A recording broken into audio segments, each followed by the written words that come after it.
Untold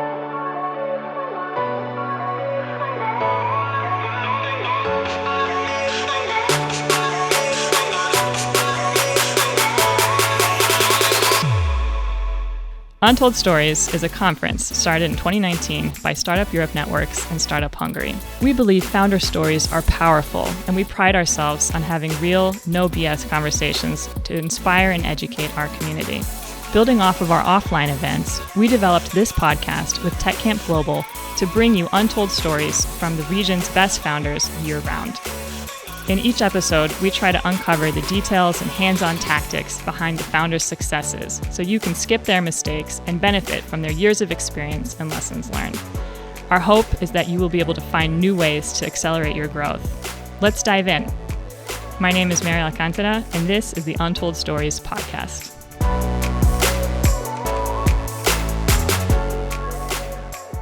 Bálint Orosz is the CEO and co-founder of Craft Docs. Craft is a fresh, collaborative note-taking and writing app that brings back the joy to writing for its users. Built natively for iOS and Mac OS, Craft is a powerful tool supporting writers and researchers throughout the entire creative process. We're sitting down with Bálint to talk about why he started Craft, how his small team keeps up a rapid release schedule without sacrificing quality, and how he raised capital from top-tier VCs in Europe. Bálint, thanks so much for being here. Thank you for having me. So in this series, we want to explore a little bit the human side of entrepreneurship as well. So we always ask our guests, what made you want to become an entrepreneur in the first place? Yeah, I think it's a complex question, if you'd like to say. I don't think I ever had this in my mind of becoming an entrepreneur. I think what I wanted is mostly to do what I like to do, the way I like to do. And turns out, that ended me on an entrepreneurial journey. So I think it was really around that desire to do something, that we feel is great and is world class. And at the time when we started our career, we didn't know anybody having similar values or doing similar things. So we just said, hey, we're going to then have to create this environment for ourselves. So do you think it's kind of a personality type, being an entrepreneur? I mean, there are definitely personality traits, but I don't think there is a personality type as an entrepreneur. I think there are traits like, self-management, time management, focus, being able to execute on your own goals. But just in my career, I met so many different type of entrepreneurs. I wouldn't be able to go to a person and say, hey, you're an entrepreneurial type, while others are not. So yeah, I'm not sure. I'm sure there are books written about it. I didn't read them. Yeah. It sounds like what you're saying, though, is pretty typical. You didn't set out to do this necessarily, but you were inspired by internal motivations and wanted to work on cool stuff and be your own boss, maybe. So yeah, it kind exactly. of naturally lends itself to that. So Craft wasn't your first rodeo. So you've had, several successful ventures. What can you tell us about your entrepreneurial journey? Yeah, so as I mentioned, it didn't really start as an entrepreneurial journey. So we were doing freelancing with some of our friends. And then as projects got bigger, we started working more and more together. And we just thought, one day, why don't we rent an office together? And then why don't we move closer and closer and closer together until we became a company? What was clear from, day one that, you need to make money. And we also wanted to build a product. Now, making money with a product without venture funding was a lot more challenging and is quite challenging. So we kind of continued, part of our freelancer works as an agency. And, from that, we managed to fund our own projects. And essentially, this became the first company, we built called Distinction. And then I think we went for around, maybe 4 years until, the company size grew and we ended up in an acquisition with Skyscanner. And I think that, opened a lot of both doors, but also it opened my mind up to, new possibilities. And I just had a tremendous learning curve during in Skyscanner, after which I thought, if I want to try this again, there's definitely a good chance to do that. So let's talk a little bit more about Distinction. So you said this is the first kind of company that you started with your freelancer buddies as you were trying to, so this is the agency. But yes. What other products were you working on at that time? So we had, we were young and we partied a lot. So we built an app called Cocktail Flow. So it was a cocktail recipe app that, had some nice features. So you entered what you have in your bar and it told you what cocktails you can make from it. And that was really our first term product. And despite it being a cocktail app, we did focus a lot on the design, visuals, interaction. So it was quite fun. And later on, being app developers, we felt that the App Store doesn't provide you with great discoverability around new and amazing apps. So we built an app discovery app called AppFlow, for instance. And we also built a weather app called WeatherFlow, which was all of these flows. Yeah, a lot of flows going on. Yeah, we figured that might be a brand, in a way. And specifically on Windows Phone. So we started on the Windows Phone platform. These became really successful. So they were, on the top charts. Windows Phone was a really good market for us because it was big enough to make some money and some visibility, but the best in the world didn't necessarily focus on Windows Phone. Even at the time, iOS and iPhone was an Android domain platform. So it provided us in a way of, gaining visibility without having to necessarily compete with the, best of the best. And later on, we switched on also starting to building iOS and Android apps. But at that time, we already had more experience. And I think we could start successfully competing on those platforms as well. Yeah, so you said it was hard to monetize, I guess, or create a successful business around those products, even though they were doing pretty well on the app stores. Yeah, so that time, subscriptions weren't a thing. So what you did is you sold the product for a couple of dollars. And for instance, in the case of WeatherFlow, at the start it was great. I think it made like $20,000 a month until, you had so many users using it that, the weather service provider we had to pay, became more costly than, maintaining the product. So I think, you could make some nice money, as for a student or, a starting company, but it wasn't really sustainable. So I think, the subscription models that are today existing are core for making sustainable, products on mobile platforms. Okay, so you guys got together, you started Distinction, and then you were acquired by Skyscanner. So talk us about that. Tell us that story. How did that happen? Yeah, so we started working with Skyscanner, I think, in 2011. And I think at the time the company was like... As an agency. As a developer agency. Yeah, so they went to UK Microsoft saying, hey, you have this Windows Phone. Can you recommend anybody who, does Windows Phone apps? And they said, here are these guys. They did this cocktail application. It's quite nice. Do you want me to connect you with them? And we said yes. And it was so funny because, when we gave, the initial quote for, we're going to build your app, we said there will be 5 engineers working on the product, but we only had 4 engineers totally in the company. So one of the co-founders said, yeah, that's great. The code is nice. Let me come over and, give you a visit in your office. And we're like, okay. Quick, got to find another engineer. Yeah, well, we essentially, brought in 3-4 of our friends, said, sit with your laptop, act as if you were working. And if, they're asking, what are you doing? Just say you don't speak English. So, so it was quite funny from that perspective, but that's how the relationship started. Fake it till you make it, right? Yeah, kind of like that. And we really liked working together. I think from our perspective, it was Skyscanner really treated as equals, not as an agency. We felt part of the team. And their cultural values were very strong, very human, very supportive. And this collaboration, lasted for the next 3 years. At what point, we got invited to their offices and, a lot of execs came in the meeting. We're looking like, what's going to happen? And, we've been talking like for 55 minutes on, random stuff. And I'm like, that's why all of these execs came here. And in the last 5 minutes, Garrett said, okay, we like what you do. How about working closer together? And we're like, what does closing look together? They're like, there are multiple options.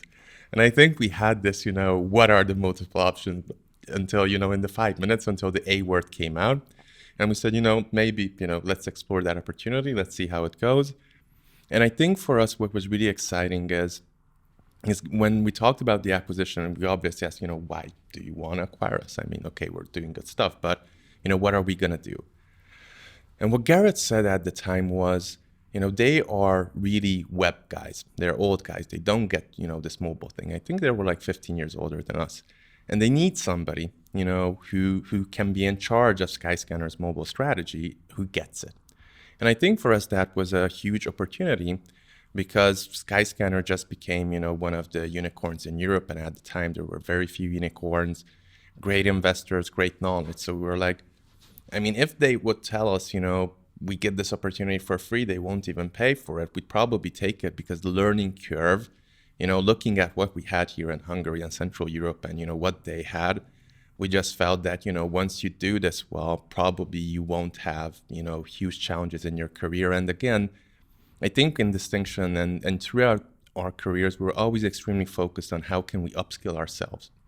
How can we become, that top percent across the globe? And this was just an opportunity which, really presented for us that, yes, it's a straight path if you execute and if you learn well. It's just, fast tracks your personal development.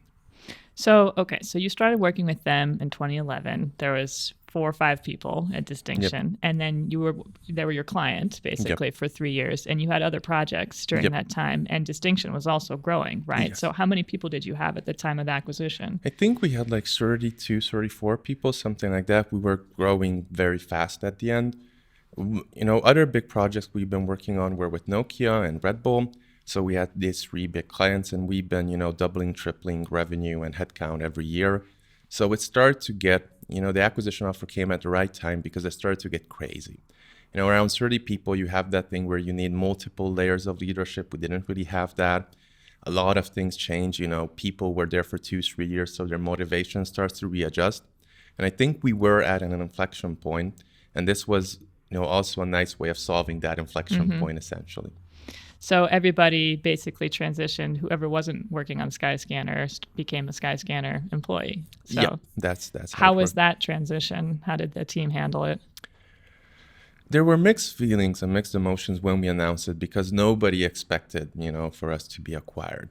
And I think after the first shock, when people, met, people from Skyscanner actually figure out how this is going to look, it turned into a big excitement. For a month or so, everything was rosy. Then when the first challenges came, like previously you could get a laptop by just asking me, can I get a laptop? I said yes. Now you had to create a Jira ticket, right? So it was You a lot became less very personal. corporate. Yeah, and it's too corporate. So I think, with every transition, you have these waves of emotions, of sometimes high, sometimes low. And we went through that. I think nobody left in the first 1.5 year. So it probably wasn't that bad. But obviously, it was a transition. Thankfully, for us, it was a very slow transition. So Skyscanner didn't come in, didn't start setting policies. We were quite independent, and we knowingly, slowly made sure that our independence is shrinking and shrinking until the point that we are, culturally and technologically in any way integrated to the business. And later on, one of the core goals was to, distribute app knowledge across the business, not just to have it in Budapest itself. You said that they flew everybody out to their headquarters in Edinburgh too, and that was kind of a fun or nice way to seal the deal. Or Well, so it was extremely fun. So Skyscanner had these offices in a new, development part of Edinburgh, and they rented these huge penthouses. And I think we were young, right? So like 25, 26-year-old, most of the team. So there were a lot of drinking, partying, and just so many stories. I think, one of our colleagues had to, erase one of the, instant messaging chat rooms after that because the photos they were just, not out of control. So I think it was, both emotionally good for everybody to see, to meet other people. And it also created a bonding experience, which, lasted. And the stories from there were like even years after, we still keep talking about those. Wow, that's amazing. And how long did this whole kind of integration take? You said that they gave you time and it was slow and, kind of smoothly handled, but... So I think the first big step was integrating the team. That took a year. Wow. And then I think, the next one was detaching ourselves as founders from the core team. So I think in Distinction, we had a very tight-knit group who are very loyal to the founders. And, in some cases that's an advantage, but, over time that also poses a risk. So the first integration phase was a year long, essentially. So it was a lot of time and we could take it at our pace. And, when we told people, this will be slow, people won't be coming in, nobody really believed it. I also didn't believe it. And, looking 3 months, nobody's coming, 6 months, nobody's coming, 9 months, nobody's coming. So I myself was looking at it of, I probably couldn't trust myself this much as, how big of a trust we got from Skyscanner, specifically as we started with, rewriting their whole, mobile experience from scratch, not knowing much about travel, things like that. And And really what we wanted to do, all we got was support. And later on, when I talked with one of the executives, he was saying like, this was a big risk, they took, but what they realized it's bigger. It was a bigger risk not to change and not to allow, to do something radically new than to do it.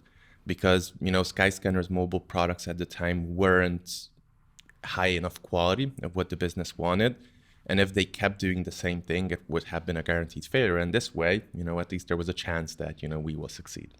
Yeah, that's pretty forward thinking of them. I mean, and self-aware, like you were saying, they said, we're web guys, we don't get this. So we're going to find people who do and, believe in them and trust them and then let them work. And so you guys were able to basically still guide the whole direction of the company, even though you're working only on one product now. But so you kind of could, retain that feeling of ownership over the whole project.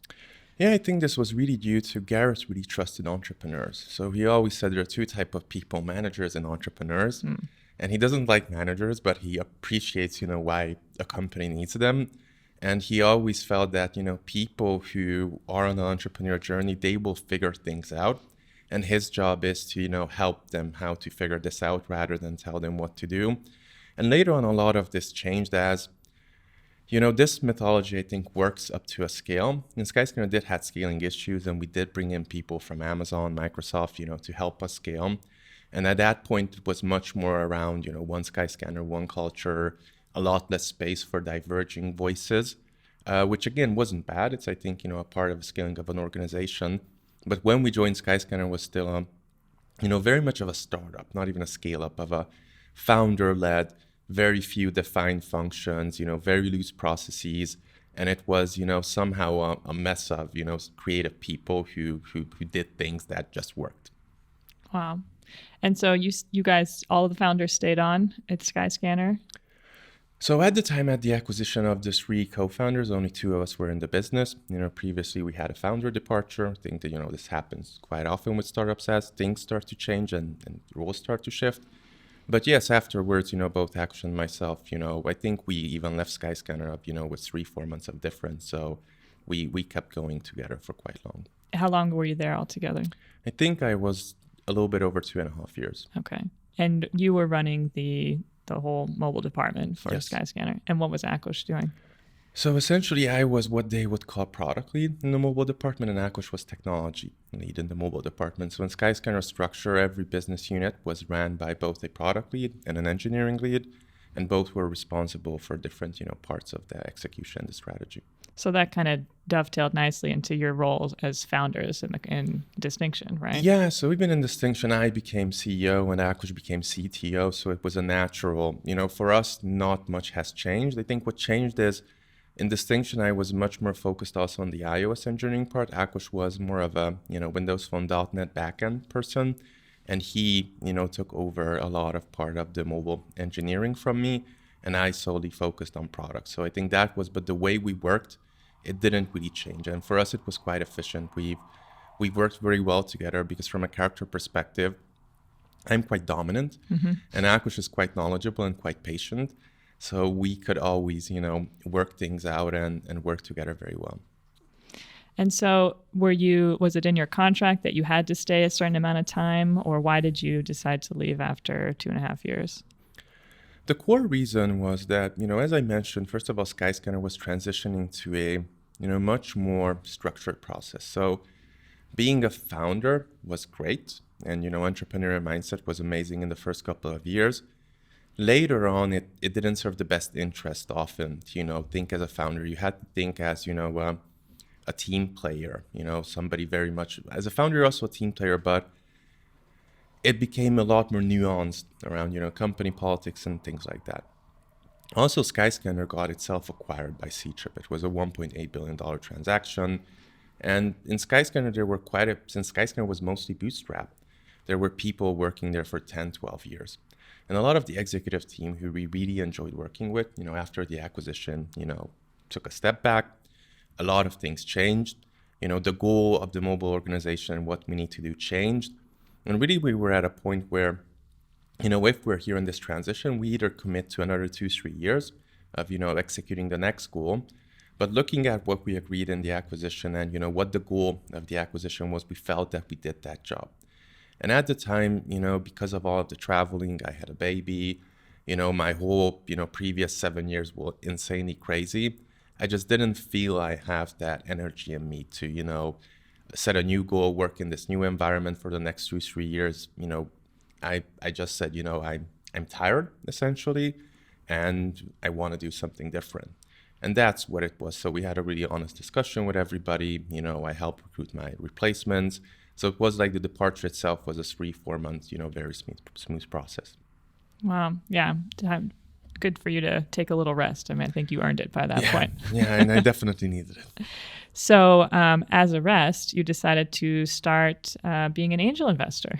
Is that that's your idea of taking a break? Or Yeah, so the challenging aspect is that, I cannot take, 6 months off while not doing anything. So you need some level of mental stimulation.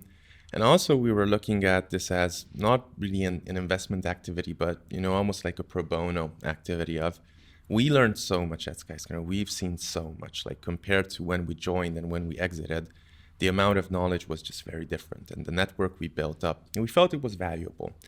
And we felt if we can share it, with other people who are, similar to how we were a couple of years ago, it might help them a lot.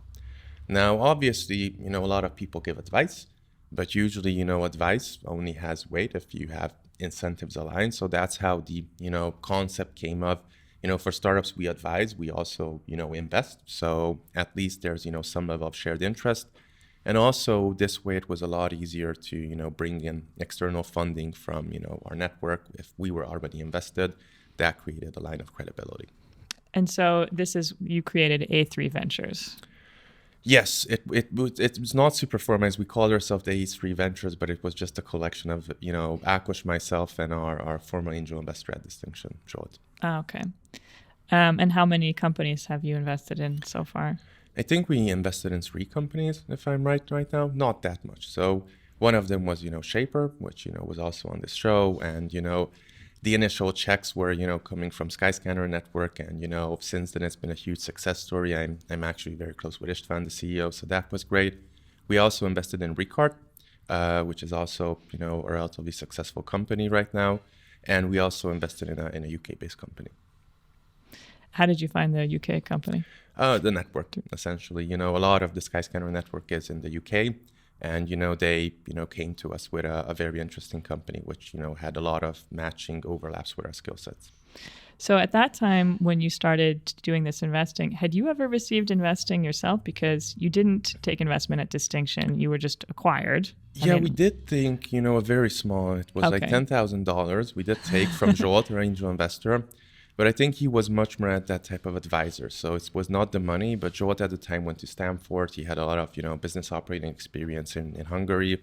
So we did have essentially an angel investor. And we really felt that Joel helped us a lot. At Distinction, we didn't know anything about business, HR, people, legal, everything you need to run a business. We're software engineers. Mm-hmm. And he, whenever we had a question, he was there. And that was a huge support for us. So I think part of that was which also motivated us. If, we can be a similar person to others, it might be super helpful. And how was it then, kind of being on the other side of the table? So looking at companies from this perspective, I mean, I know your main motivation was to give back rather than, financial motivations. But obviously, when you're evaluating companies or thinking about who you might be able to work with, that comes into play. So how did it feel to kind of have an investor hat now? It was very interesting. So one of the points was a little bit of a disappointment, because a lot of companies, I think, were vastly under their potential because they just weren't willing to read, listen, learn. So there were a number of companies who were coming back for the third session asking the same questions, and it at one level that was, kind of a shocking experience of how I had this idea that, when you're doing startups, you're always eager to learn, you're always following, the new stuff and, trying to make that work. And I think a big chunk of, at the time, startups weren't really representing that, core startup mentality. So I think, that was one where, we did cut back significantly on a lot of the meetings because we just felt that we're there, we're telling, and nobody's listening. And that was kind of, weird in a way. On the other side, there were, some companies where we believe we could help. And, they listened. And under listening, I don't mean executing our advice, but, taking it into consideration.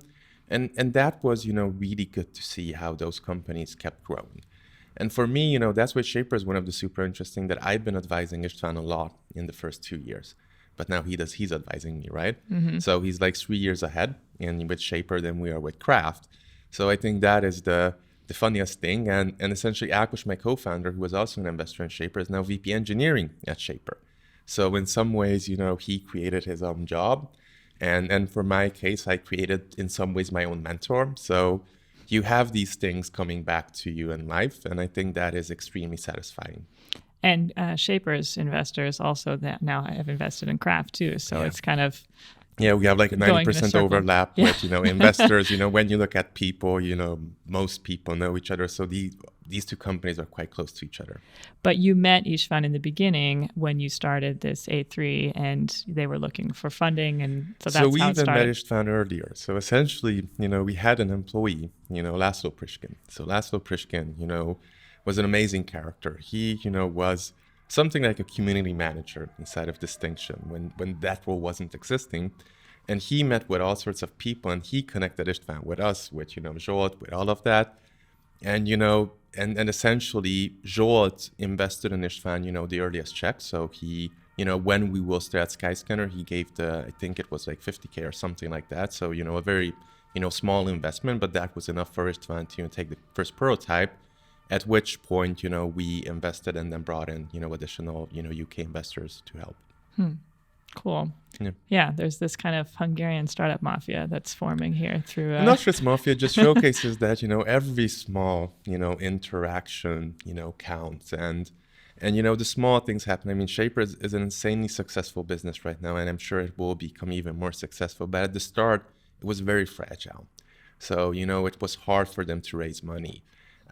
And if that's where I realized when you're in the US and Stanford, where, you have all of this network and in this most fragile bits, you have somebody supporting you, what a difference it can make. So I think that's what it showcases is if, these individuals exist who take a bet on those who are not, the most logical bets at the time, something completely unexpected can turn out of that. Yeah, I think that's a really good point. But it's also, how do you know who are those people? And I think I wanted to come back to what you said, how you were disappointed a little bit at the, kind of enthusiasm or quality of some of the companies that you were talking to. And I think everybody was in Hungary, I guess, mostly. Yep. So I don't know if you have a theory as to why that might be the case, or if you, have thought about that, why do you feel like that's the situation? I think a lot of people are not just curious that much. Okay, so we like to work with curious people, in Craft, in whatever. We always want to see new ideas. We never believe we know anything. Like the more we know, the more we know, oh my gosh, there's so much we do not know. And I think for a lot of people start out as curious, but, some bad experiences or, whatever stops them being curious. And I think that's an inflection point that, a lot of people then don't go back to being curious. I think this is, not just for founders. It's the same for, software engineers, designers. A lot of people, when they reach a certain level, just stop.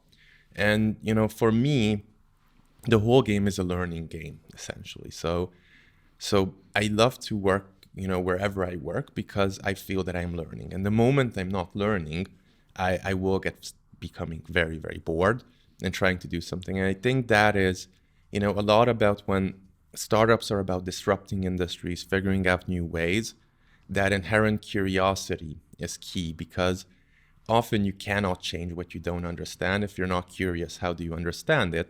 And I think that is a cycle of what I miss mostly is that, inherent curiosity of people of wanting to, know everything and learn everything, even if it's not, directly applicable for them. That is the attribute that I think, when what I said is what I have been mostly missing. And with startups we're invested in, it's always been, we've just been saying, these people will surpass our knowledge in, a year because they're so curious and learning so fast. and that's how it should be. That's really interesting.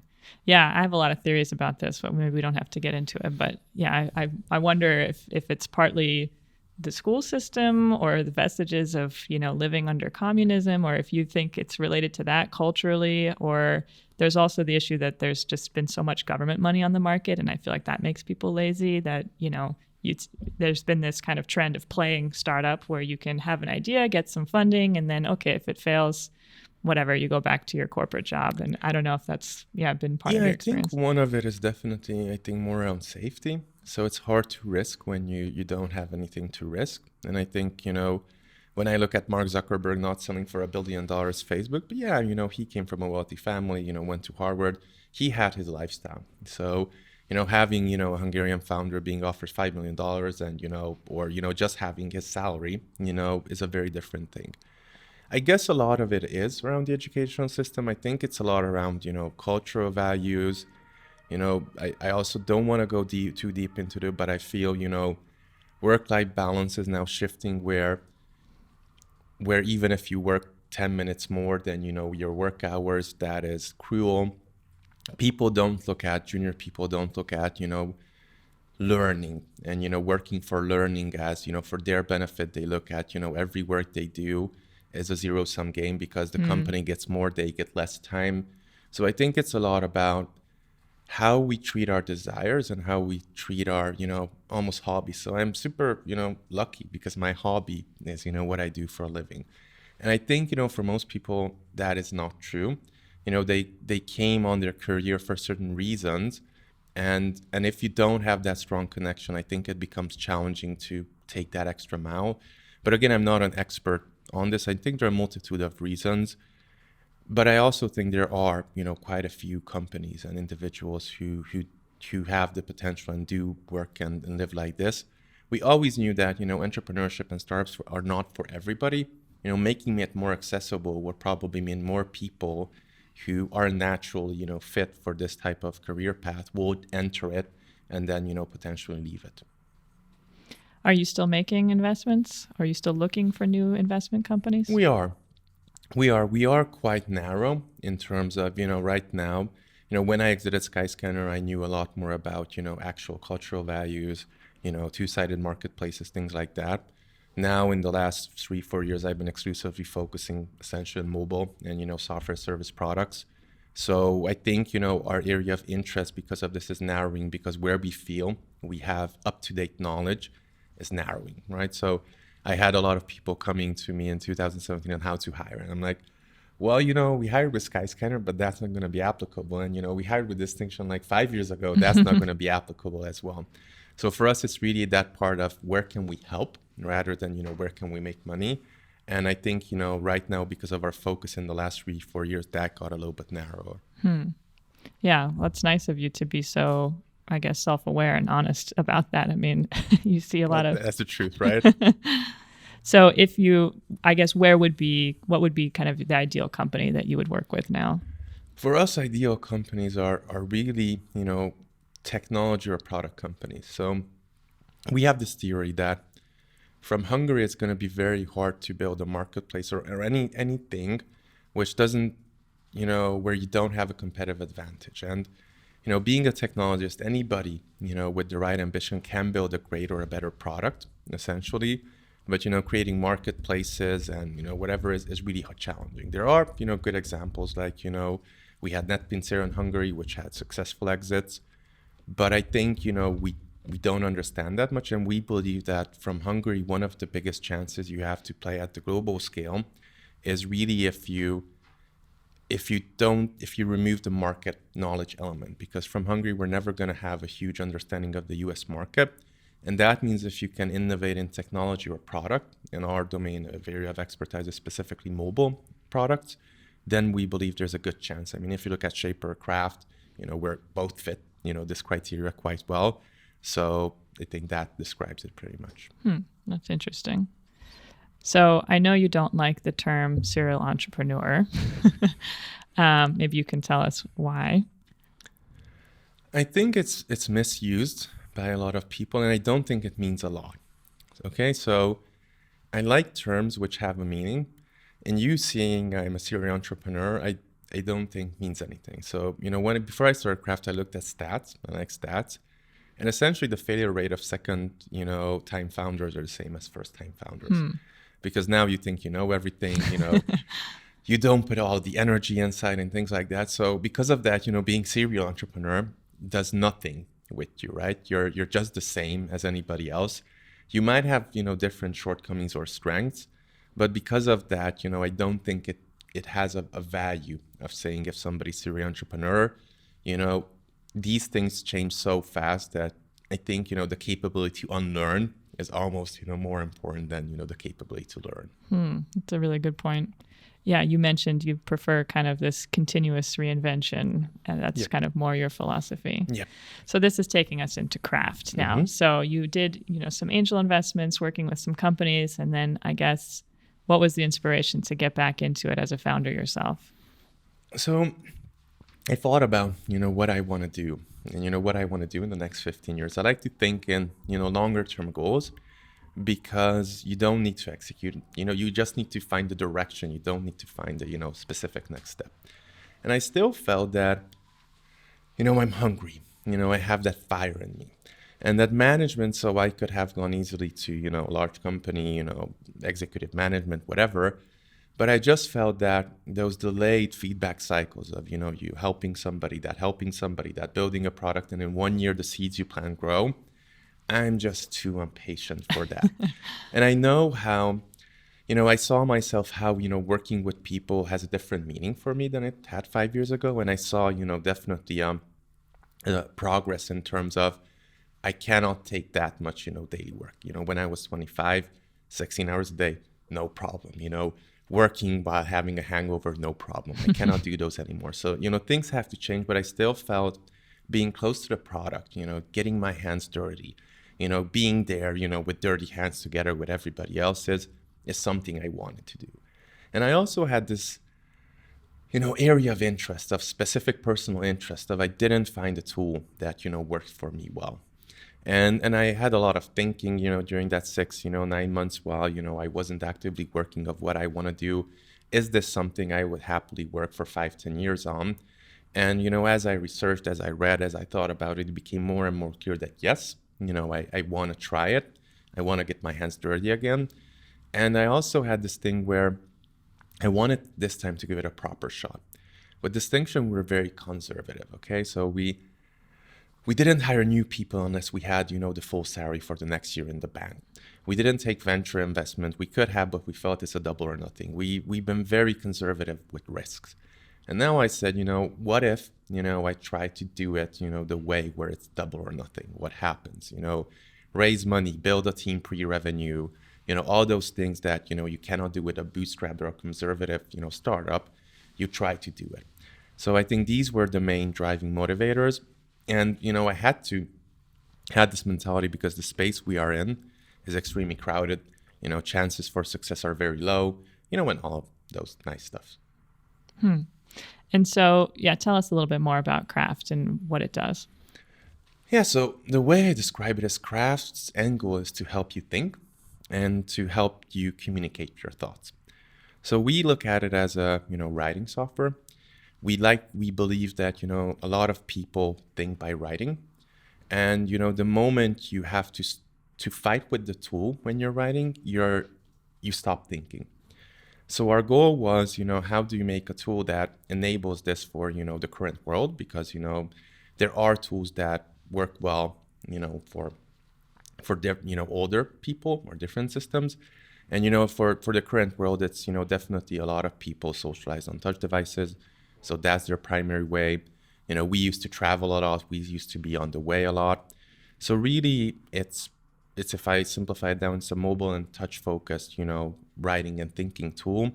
That's pretty much how I'd sum it up. And how do you differentiate yourself from, because there's a collaborative functionality too. So it's obviously more than a Google Docs, but how are you different from like a Notion, for example?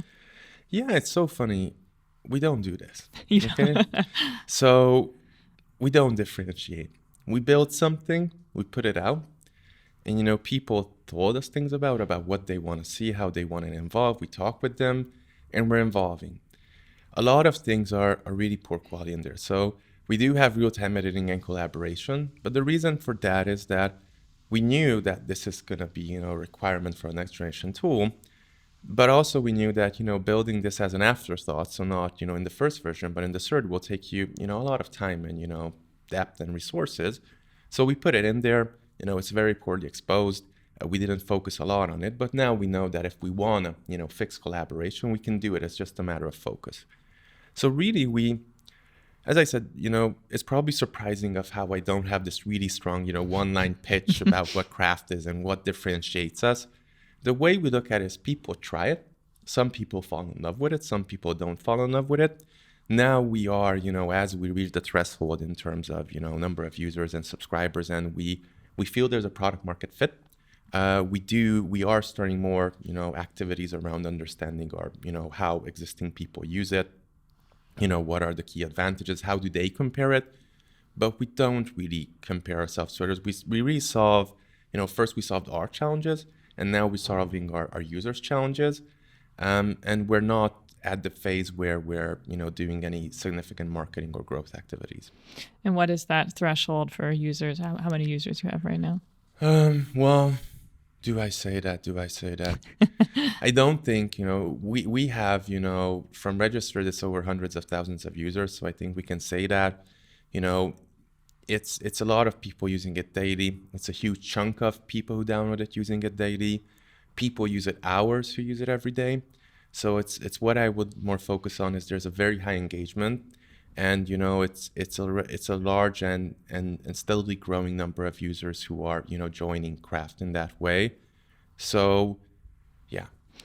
And you're releasing new features like constantly, basically. So talk to us about that, your release schedule, and how do you shape your product development roadmap? Yep. So essentially with craft, what I said is we don't have this, strong vision of how this should look like. We're working together with our users are figuring out. And when we're talking to them, we don't really focus on, what are the features you need? What are the, things you want to do in craft, and how can we enable that? And because of this, we build features in a way that they can be exposed in multiple ways. So I think there's, we're very cautious about what we put in there. And if we put in something in there, it should just not enable one use case, but as many use cases as possible. The other thing is we are very paranoid about focus, okay? So we realized very soon that this domain is a lot about execution. It always was like this. I mean, if you look at Microsoft Word, when it came out, there was Lotus Notes. And everybody laughed at version 1 of Word compared to Lotus Notes. It's nothing.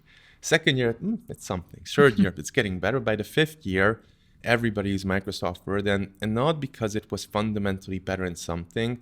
The execution speed and quality of Microsoft was just so much better than anybody else. And there are books written about this, blog posts. They were a very focused and a very effective company. And we know we have to do this as well. So we are building all of our processes, all of our, how we build stuff, where do we take technical depth. We have the lucky thing that we've seen large systems, so we know if we do something quickly, when and how it's going to break, so we can prepare for it. But we are really laser focused in our company culture of high quality delivery, finding those shortcuts. I mean, startups are about cheating, right? So first of all, you cheat by spending money you don't make. Then you cheat by, hey, we don't have to build a feature for, 128 languages. So, we can speed something here up. So we're very strongly looking for those shortcuts, which can help us make faster. And really, for us, delivering features is also a way of, understanding users. Because, when we release something, how does the feedback change? How do, user interactions and things like that change? So I don't think there's any magic here. I think there's a very strong focus about what we're shipping in the next 2 weeks. Mm-hmm. We have a plan for the next 2 years and the next 2 weeks. We don't have a plan in between. And this enables that for us to go in a direction and understand how the next 2 weeks contributes to the next 2 years.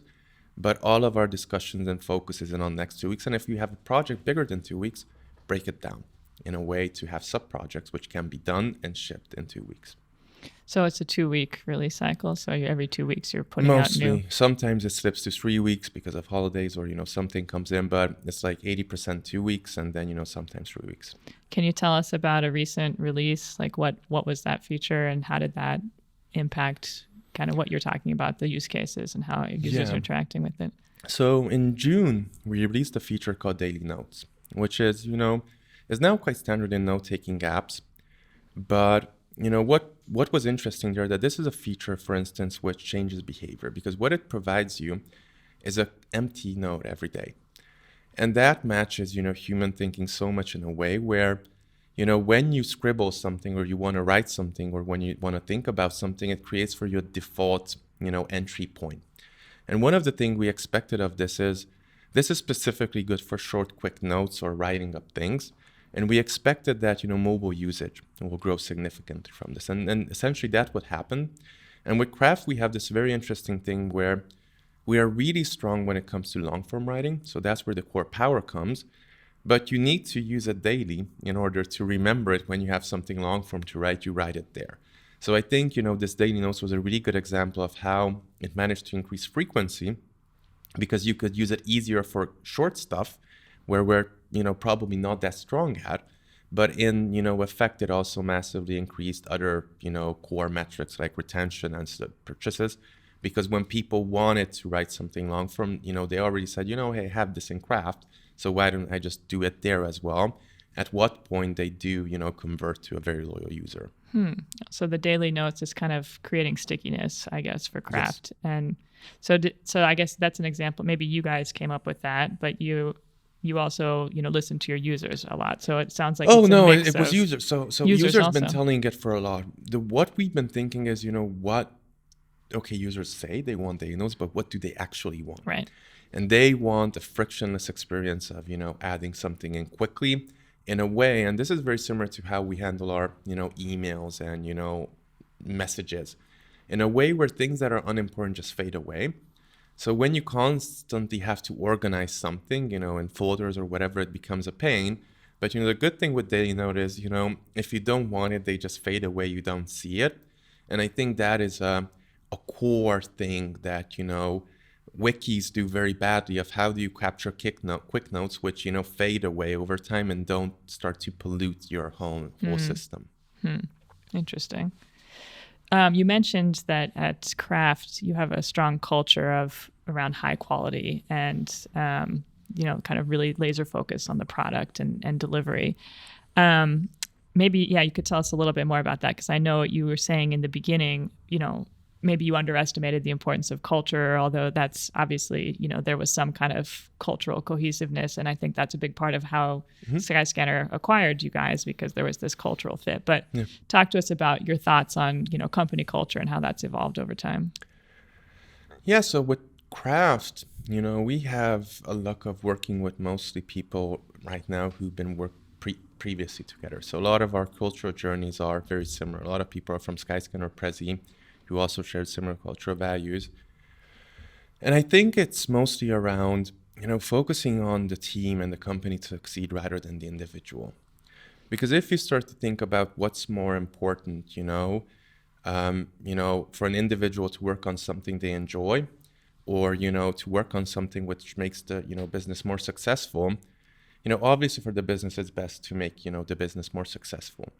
And the question is, how do individuals think about this? And I think the core reason, we work with people we work with, because they see themselves successful if they help to make the business successful they work in. I mean, we could say, a lot of things about employee well-being, individuals' needs. But in reality, we are in a capitalist world, and the startup world is much more capitalist than anything else. Either you, make numbers, make money, or you die. And I think aligning yourself, your success with the company's success makes everything else a lot easier.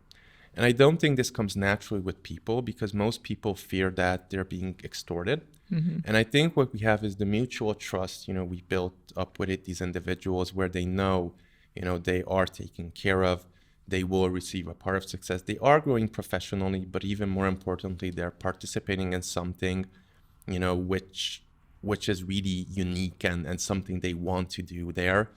But this was, the biggest revelation for me. I think I read this in a blog post that, really successful individuals and companies and people think in a way like company first, team second, myself third.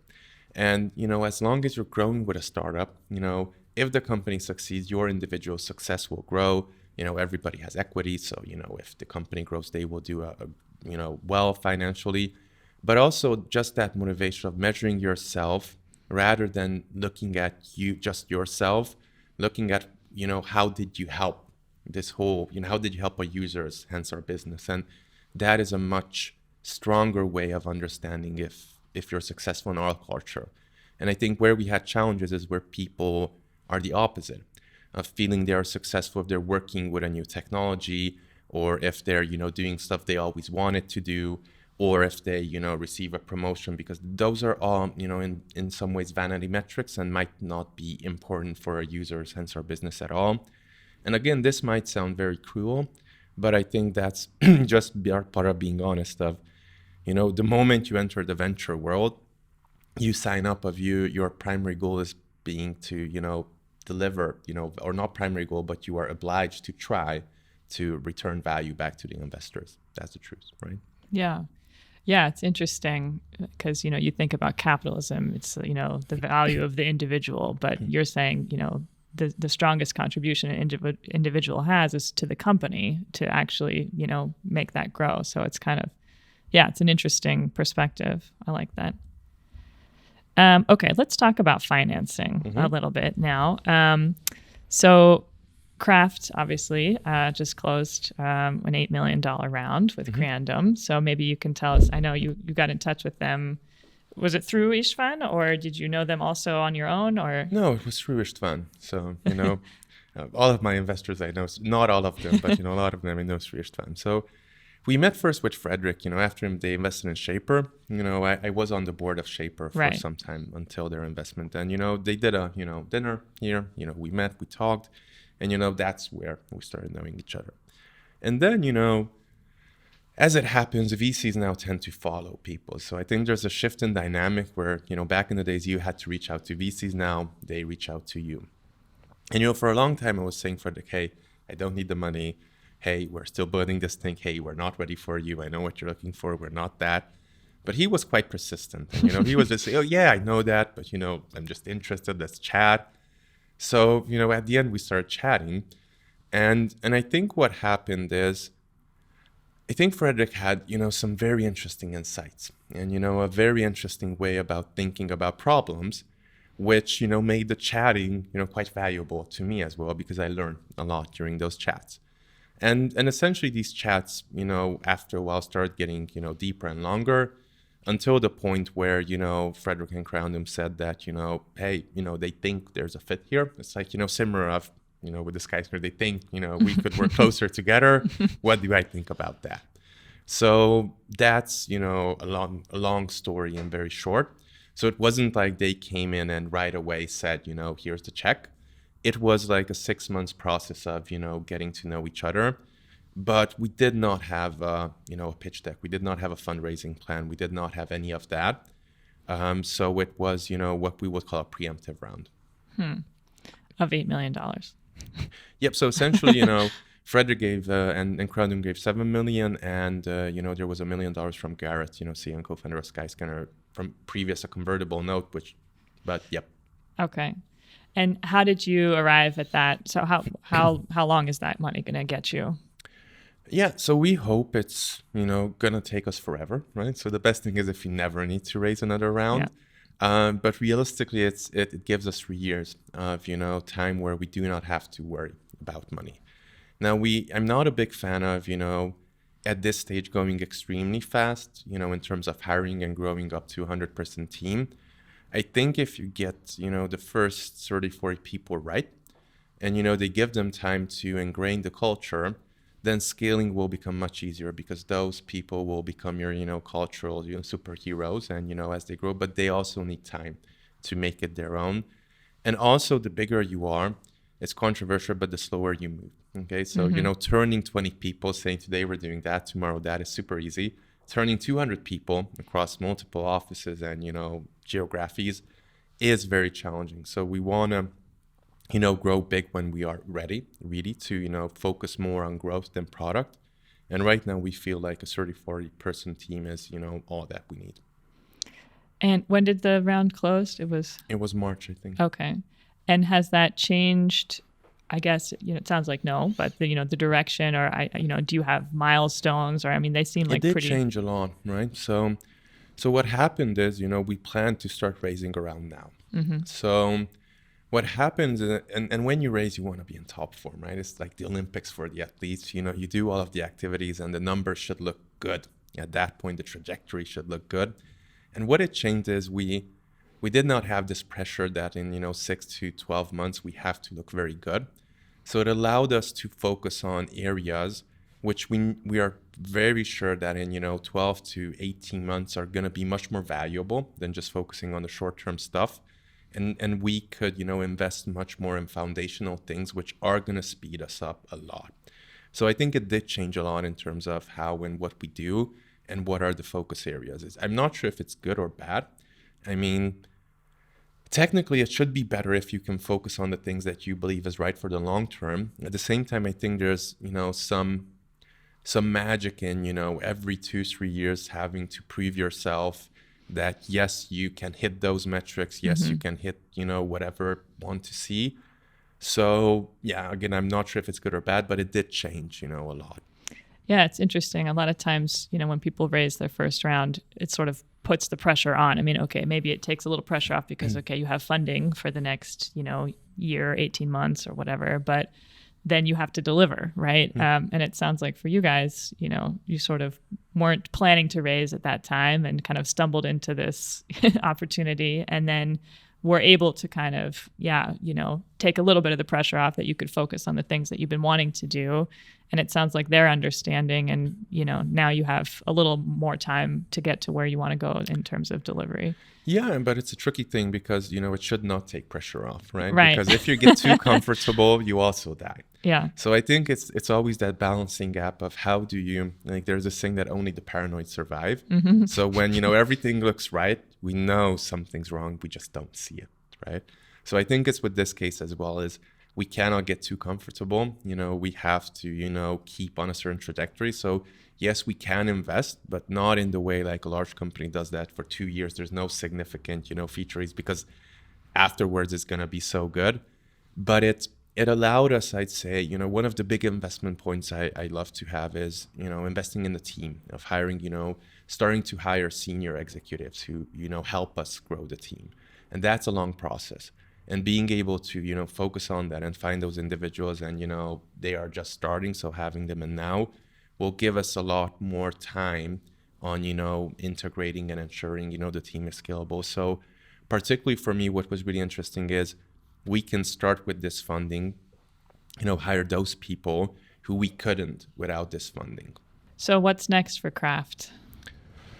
Oh, wow, a lot of things. So I think what is really going to be really interesting, we're going to have a version 2.0 in November, 1 year after the version 1.0.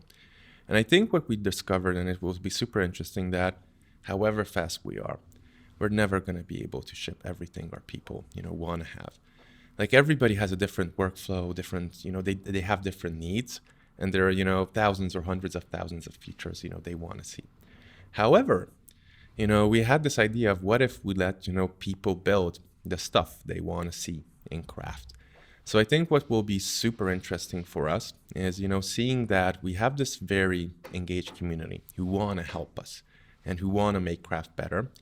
And, providing them with a platform where they can actually improve on stuff, build plugins, build integrations. That is something we're very looking forward to. So in other ways, in this last year since we released, it was a huge rush about us trying to live up and, deliver all the features we want. And now shift a little bit the table of enabling them to build the features they want. And we can then focus on making the core foundations, performance, user experience, battery life, all those things that matter a lot, a lot better.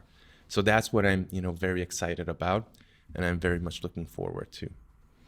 You said you have a 2-week vision and a 2-year vision. What are some of the things in the 2-year vision?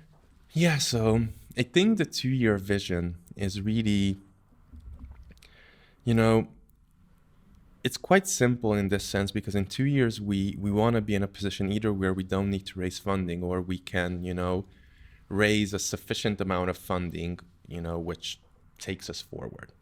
So really, what we need to prove in 2 years, that it's not just, a product market fit we have, but we can scale, craft. So what we start to work on is we're a very, a product focused company. And in order to build a great business, you need both a great product, but also great distribution. And we don't have, any experience as a team in distribution, growth, marketing. So for us, really in 2 years, getting our distribution channels, our growth metrics, everything right, and proving that, we have a way of scaling this business. That is, I think, the most important part for our 2-year vision. There's one other story I wanted to include. We might put this a little earlier. But while you were at Distinction, you guys won an award and went out to Silicon Valley. Can you tell us about that experience? And you said you pitched to a couple of VCs there. Yep, so it was interesting. Microsoft, they had a competition called the Imagine Cup. And, a few winners were selected to go to Silicon Valley. And this was 2008. TechCrunch just, got started, I think, in 2006. It was, really, really small. And they brought us to, all sorts of places. And we didn't realize where we are at the time. We really enjoyed, seeing all those fast food restaurants and, eating there. And I remember us having, 4 hotel rooms for 4 of us. And we were like, these are crazy. But what happened is, there was this person we met on. They, organized a dinner event. And this guy looked very weird. Okay, so he had this, old jacket, and he started talking to us. And I'm always like, I had this very strong preconceptions about how people look, because I was from Eastern Europe. Like, why is he talking? And he kept talking about, hey, a search engine that he sold to Microsoft and things like that. And I'm like, that's cool. And, 2 weeks later, I read on TechCrunch that, Bing, and I think it was like a couple of $100 million. So I'm like, whew, that was a cultural shock in terms of, not judging a book by its cover, and also recognizing the scale. The other one is they invited a few startups to pitch to us their services. And I remember Twilio being there, and they were just getting started with SMS, and I was thinking, like, who wants this? This startup is not going to go anywhere. And we all know now where Twilio is, with, I think, like $20 billion market cap, or even larger.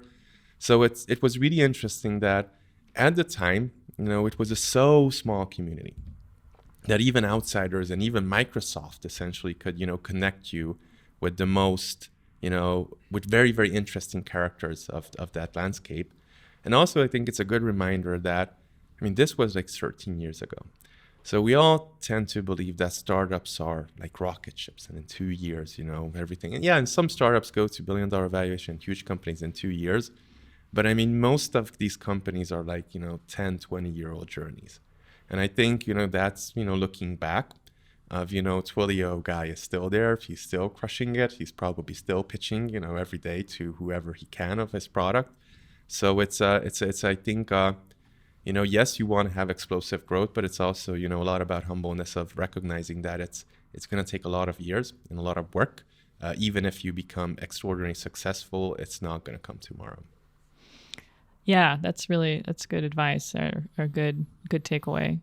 And then you said you also pitched to Sequoia. You sent them a pitch deck, right? Oh yeah. So afterwards, so when I came back from Silicon Valley, I knew that there are things like VCs and they give you money. And I figured out I have this idea and I'm just going to pitch it because, we won this Microsoft Imagine Cup and we're the best in the world and they're just going to invest.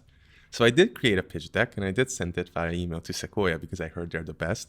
And, looking back, it's very funny that they actually wrote me back quite soon. They were very polite saying, yeah, they don't invest in Hungary, but, nice to see you, blah, blah, blah.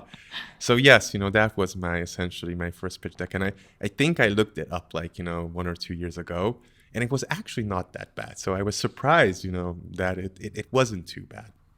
And then later you met Mike Moritz, I guess, right? Because he was one of the investors in Skyscanner. Yep. So I did have the luck to meet Mike Moritz and be an investor. Now he's also a very weird character. So he's not the most pleasant character, but very knowledgeable. So yes, I think, having been able to see, despite being in Hungary, such a wide variety. And I do have an even better story. So it's 2012, okay? And we get a LinkedIn message of, hey guys, I really like your cocktail app. Do you want to help me build, an app for my company? And we look at who that is. And this is the guy, the CEO of WhatsApp. And we look at what WhatsApp is. I mean, this is just, a messaging company. You have all these chat companies, they never go anywhere. We have the Skyscanner thing here, and, that seems more important to execute on. So that's just right. We don't have enough time on it. And I think like 1 year later, you read on, TechCrunch that, Facebook acquired them for I don't know how many billion. And you just look up.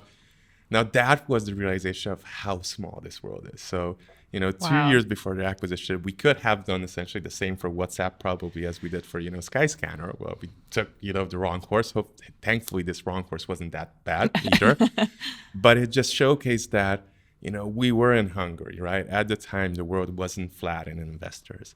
And in some ways, you do cross the path of these, superheroes of our world. So I think that just really shows that however big the world is, if you do something of high quality, people will notice and they will reach out to you.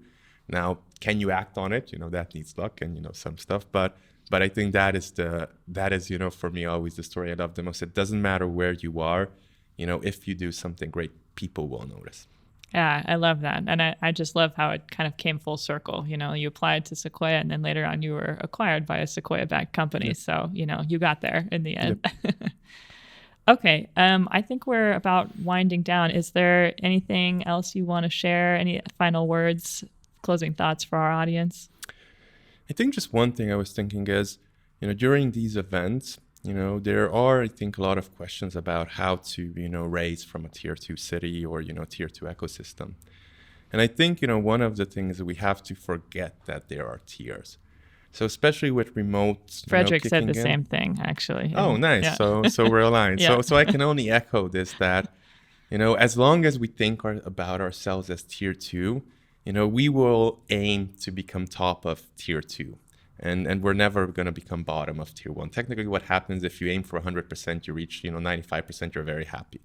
So I think it's just, focus on, competing against the world stage. I mean, this startup business, I think, has, a point if you want to do that. And I think it's very challenging, but it can be very rewarding. And, focus on the product and not around the tier 2 city, not about the VCs, because VCs are coming if they see, just as, CEO of WhatsApp came, VCs are coming and they will invest. So I think, for everybody, focus on what they're building and, be curious, open-minded, and all of those things. Love it. Well, thank you so much, Bálint. This has been a real pleasure. And thanks for being here with us. Thank you. Thanks for listening. Be sure to subscribe so you'll be notified when we release new episodes. Tune in next time as we continue to deep dive and uncover more hidden gems in the Untold Stories podcast. Check out our show notes for more resources about the topics we discuss and anything we mentioned during the podcast. Let us know what was your key takeaway from today's episode. And if you found this content useful, please feel free to share it with anyone else you think would benefit from it.